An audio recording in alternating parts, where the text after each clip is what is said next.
Saudara, kontestasi Pilpres 2024 sudah di depan mata. Para capres-cawapres pun tengah sibuk menyiapkan strategi untuk mendulang suara. Salah satu yang menjadi pos pertarungan untuk mendulang suara adalah Jawa Tengah. Menjadi salah satu lumbung suara bagi PDI Perjuangan hingga mendapat julukan sebagai kandang banteng, suara warga Jateng kini diperebutkan. Capres nomor urut 3 Ganjar Pranowo yang juga mantan Gubernur Jateng 2 periode kini memiliki lawan serius. Ia adalah Prabowo Subianto yang telah menjadikan Gibran Rakabuming Raka sebagai cawapresnya.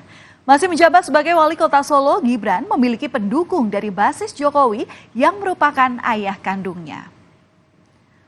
Tantangan serius PDI Perjuangan untuk mempertahankan kandang banteng ini mulai terlihat dari kampanye akbar yang digelar Prabowo Gibran di Semarang, Jawa Tengah di hari kemarin, 28 Januari 2024. Dihadiri ribuan pendukung, kampanye akbar bertajuk Kirap Kebangsaan berlangsung meriah.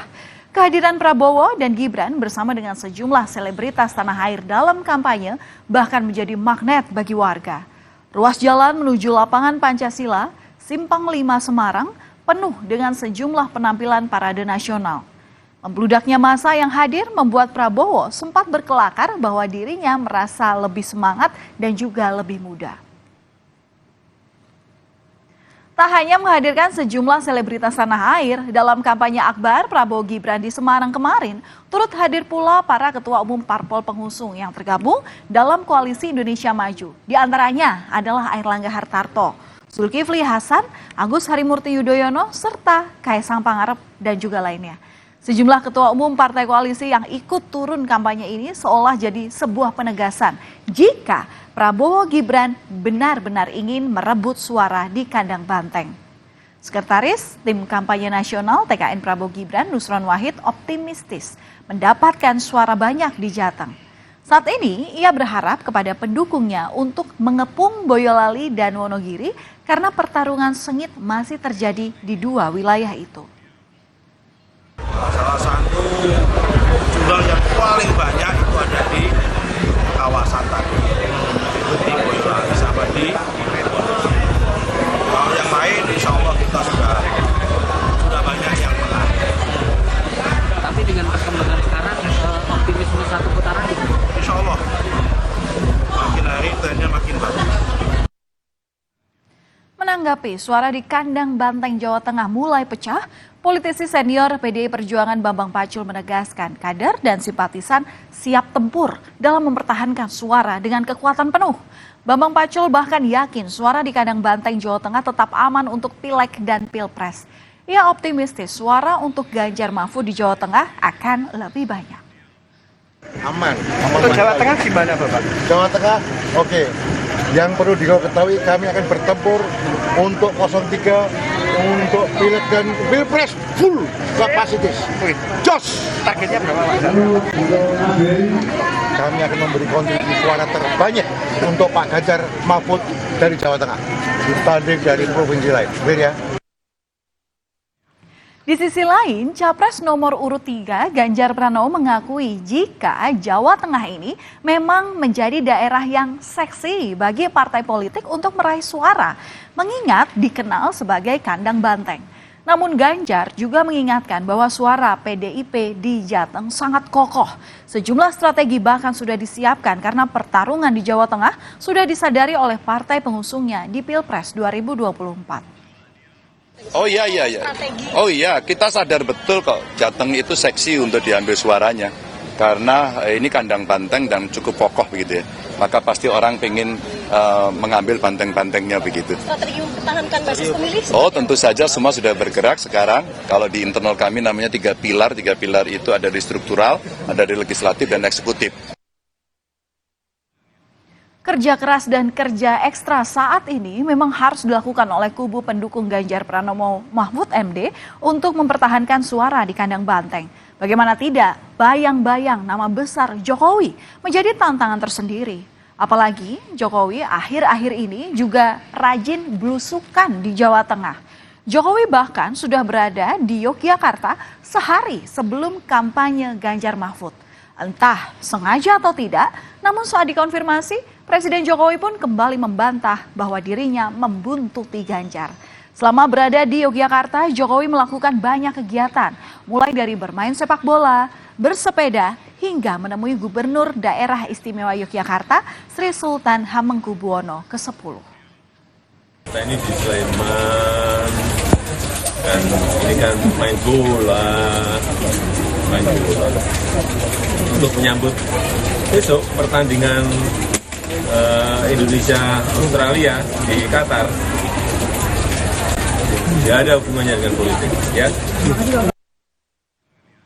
Sebetulnya, kegiatan Presiden Jokowi di Jawa Tengah dan Daerah Istimewa Yogyakarta sudah berlangsung selama sepekan terakhir. Dimulai dari hari Senin 22 Januari 2024, Jokowi ini berkunjung ke Salatiga untuk memastikan penyaluran bantuan pangan cadangan beras. Selanjutnya, Presiden Jokowi ke Magelang untuk membagikan bantuan program Indonesia Pintar kepada para siswa. Dan di hari yang sama, Jokowi kemudian melanjutkan kunjungannya ke kabupaten untuk menyerahkan sertifikat tanah masyarakat yang tinggal di Kabupaten Wonosobo, Kabupaten Purworejo, dan Kabupaten Kebumen.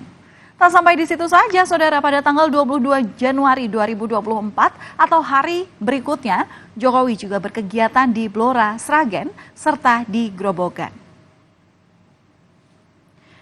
Kemudian selesai dari Jawa Tengah, pada akhir pekan kemarin Jokowi berkegiatan di Yogyakarta. Tepatnya pada hari Sabtu sore 27 Januari 2024, Presiden Jokowi bermain sepak bola bersama anak-anak di lapangan Gamplong di Kabupaten Sleman. Pada minggu paginya, Jokowi kemudian lanjut goes atau bersepeda dan sarapan bersama dengan Ketua Umum Partai Demokrat Agus Harimurti Yudhoyono. Selanjutnya di siang hari, Jokowi menemui Sri Sultan Hamengkubuwono ke-10. Tak cuma kunjungan kerja saat di Kabupaten Grobogan, Jawa Tengah, Jokowi sempat menyoroti pembangunan jalan nasional di wilayah Grobogan, Blora. Presiden Joko Widodo mengkritik pembangunan jalan Solo Purwodadi yang tak kunjung selesai meski sudah dikerjakan bertahun-tahun. Sebagai mantan Gubernur Jawa Tengah, Capres nomor urut 3 Ganjar Pranowo langsung angkat bicara. Ganjar mengaku bahwa dana pembangunan jalan telah habis untuk mengatasi COVID-19 kala itu. Namun meski begitu, Ganjar menyebut Jokowi sempat memberikan apresiasi terhadap kinerjanya. Pembangunan perbaikan jalan Solo Purwodadi yang sudah bertahun-tahun nggak pernah beres-beres. Benar? Dan saya tahu karena saya hampir setiap minggu sekali, 2 kali, 3 kali kalau mau ke Randu Blato, ke Blora pasti lewat. Begitu diperbaiki gaspal, 2 tahun, setahun rusak lagi karena memang tanahnya bergerak. Dan waktu itu saya satu mobil sama beliau tanya ada Pak Basuki, ada saya bertiga sama beliau. Jalannya 3 kali rusak. Karena pas jalan bagus, duduk. Saya bilang, Pak itu jalan saya loh Pak. Loh, kenapa bisa begini? Ini sejak saya kecil Pak, itu saya beton semua Pak. Tapi duitnya habis Pak buat COVID kemarin, sehingga infrastruktur nggak kita betulin. Disitulah sebenarnya ide awal infrastruktur untuk daerah.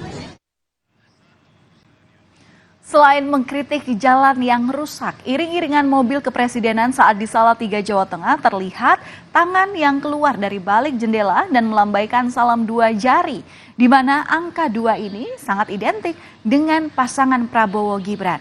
Meski belum diketahui tangan siapa, momen ini terjadi saat warga di pinggir jalan meneriakan nama Ganjar Mahfud. Apakah ini menjadi bagian dari manuver Jokowi di Jateng untuk memberikan dukungan? Jokowi pun hanya menjawab bertemu warga itu menyenangkan. Saudara, gelagat Jokowi yang akan turun gunung berkampanye sebelumnya terendus. Jokowi pernah menyatakan jika seorang presiden yang merupakan pejabat politik boleh berkampanye dan memihak kepada calon tertentu dalam kontestasi demokrasi. Namun Jokowi menegaskan dengan catatan dalam kampanye tidak menggunakan fasilitas negara untuk berkampanye. Pernyataan yang sempat menuai banyak sorotan ini kemudian diklarifikasi dengan menunjukkan salinan Undang-Undang Nomor 7 Tahun 2017 Pasal 299 dan Pasal 281 terkait aturan Presiden dan Wakil Presiden ketika berkampanye. Menyampaikan di pasal 299 bahwa Presiden dan Wakil Presiden mempunyai hak melaksanakan kampanye.